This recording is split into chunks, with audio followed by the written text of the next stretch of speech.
mutuuze wa Mukono. Bannantabulirwa nsanyuse nnyo, nsanyukidde ddala okutwaniriza wano ku kisaawe kyammwe.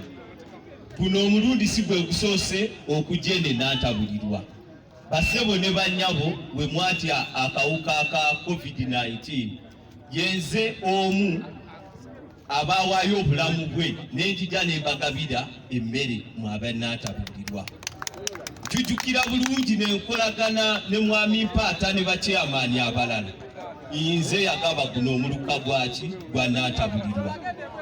Naye olwaleero sizze kugaba mmere, wabula leero nzize kubawa message ey'obulamu. Kibi nnyo okubeera mu ggwanga n'otateekako ttafaali. Nsanyuse nnyo okwanizibwa muganda wange Tony nti ffe abavubuka tutandise okuvaayo.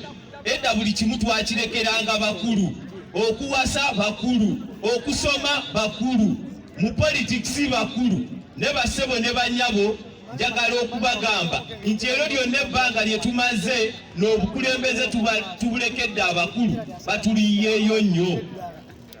Gaddala otunuulidde ekibuga kyaffe ekya Mukono, disitulikiti ezimu ezaperforminga obubi, Mukono yali among the worst performing districts.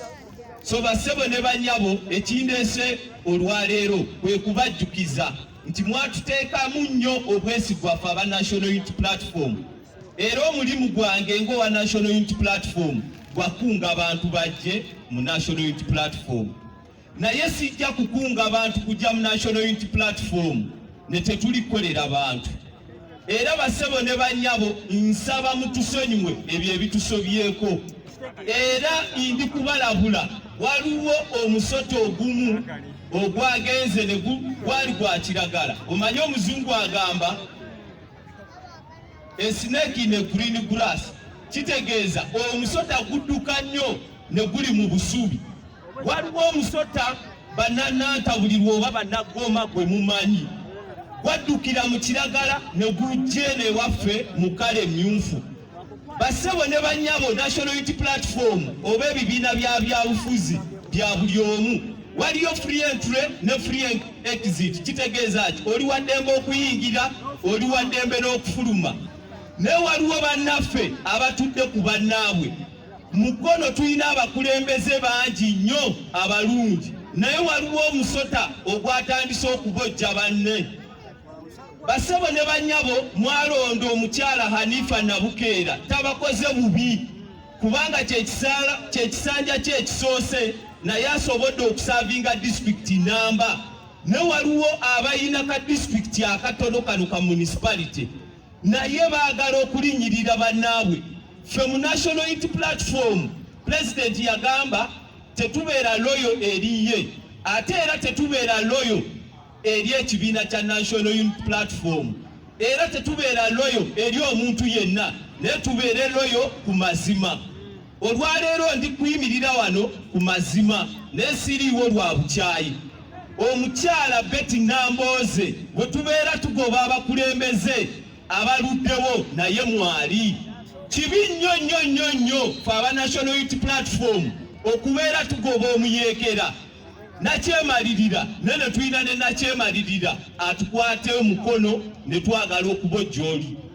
Kibi nnyo nti ffe National Unity Platform tulina abakulembeze abapya abavubuka ab'omulembe omutebi. Wotunulira chairman Kabanda Robert tatukoze bubi, division agitwala kubanga teri bukulembeze butava eri ki Katonda.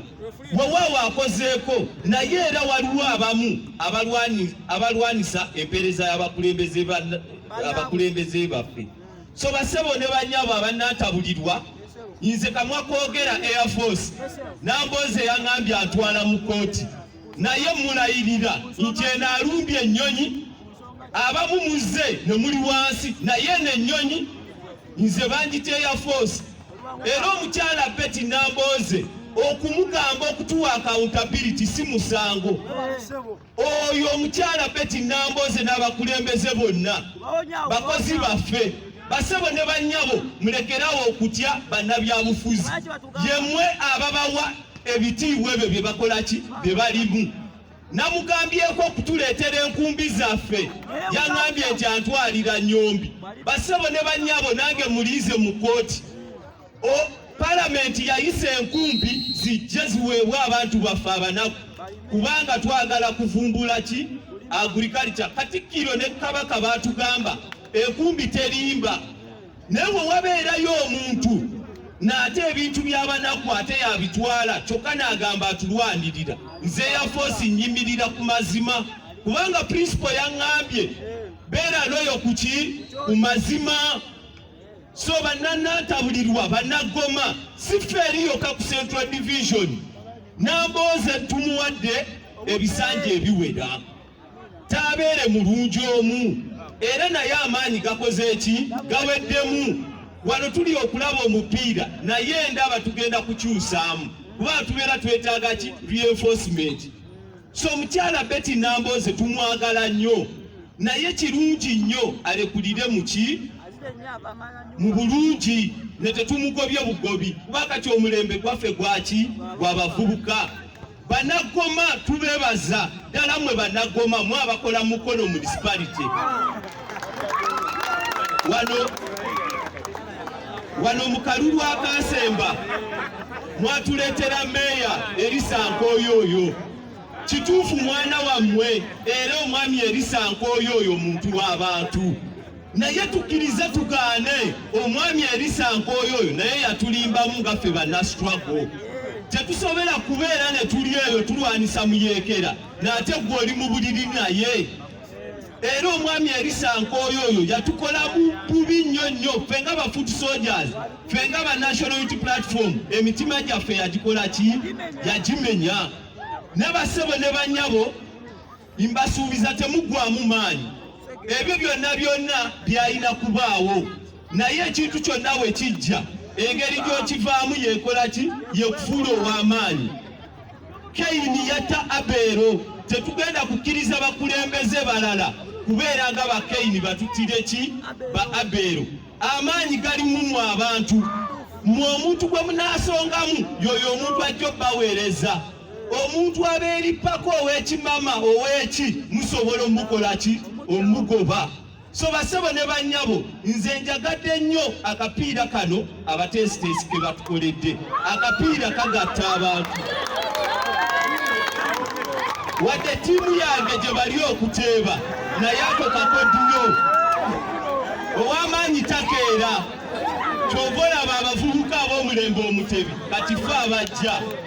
So bassebo ne bannyabo ne mmaliriza njagala okwebaza amaanyi ge mututaddemu mu abalonzi baffe, era ntwala obubaka obwa Honorable Anifa Nabukeera. Anifa Nabukeera agamba bwali twawulidde nti Nambooze aleeta ndisa bakuye, naye ffe tukyakola ki wetuli, era amaanyi ge gali mu mmwe bannagoma ddala bannantabulirwa. N'omwami Kabanda Robert abatumidde nnyo, abadde wakujja wano naye mukosefu alwalidde wiiki 2 naye aŋŋambye mbagambe nti akola ki nti abaagala nnyo.